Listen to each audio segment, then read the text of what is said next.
Andrew was about to jump off the building, but just then a homeless man sat down next to him. He thought the man was there to stop him, but the man said he just came to have breakfast and to see what Andrew would look like after the fall. He even joked that Andrew should eat something before he died. Andrew thought he was crazy, so he turned back and prepared to jump, but the man spoke again. He said every 4 seconds someone takes their own life, and every one of them is a murderer. Andrew asked why that made him a killer. The man said because when you kill yourself, you also kill your family, and everyone in this world who truly loves you. Hearing that, Andrew hesitated. He pulled out a photo from his pocket. It was of his son, the very reason he wanted to die. The homeless man began to talk him down. He said no matter how painful life gets, suicide is never the answer. Death doesn't solve anything. And so, a homeless man stopped a suicidal psychologist from taking his life. When they went downstairs, reporters were waiting outside, but the man refused to speak to them. He walked away quietly. His name was Steve. He used to be the 3rd richest man on the Forbes list. He owned over 200 companies in industries like aviation and finance, but no one knew why he ended up homeless. Andrew was curious, so he followed Steve all the way to a junkyard. It was where many homeless people lived. Andrew spent the night there. The next day, he kept following Steve.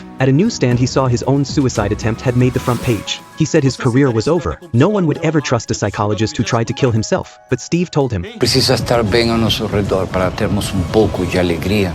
Então somos escravos das circunstâncias." Then Steve took Andrew to a church. A funeral was being held. Everyone was grieving in silence. Steve stepped forward and told them, "There's no need to cry. Crying won't bring him back. Death is not the end. Being forgotten is." Andrew was stunned by his words. He realized Steve had just used Socratic reverse logic, a form of philosophical reasoning that helps people reflect on their own value. Andrew asked who Steve really was, but Steve didn't answer. Instead, he told Andrew to think about who he was. Then he walked away. They hadn't gone far when they saw a black boy being chased by the police. He had snatched a woman's purse. Steve ran after him and caught him before the police did. The officers thanked him, but Steve stood in front of the boy and asked the woman for forgiveness. He said the boy was no older than his grandson, that everyone makes mistakes, but punishment is not always the best way to make things right. Forgiveness helps people understand the value of kindness. The woman was moved. She forgave the boy and even gave him some money, and this was how Steve used kindness to save the world around him.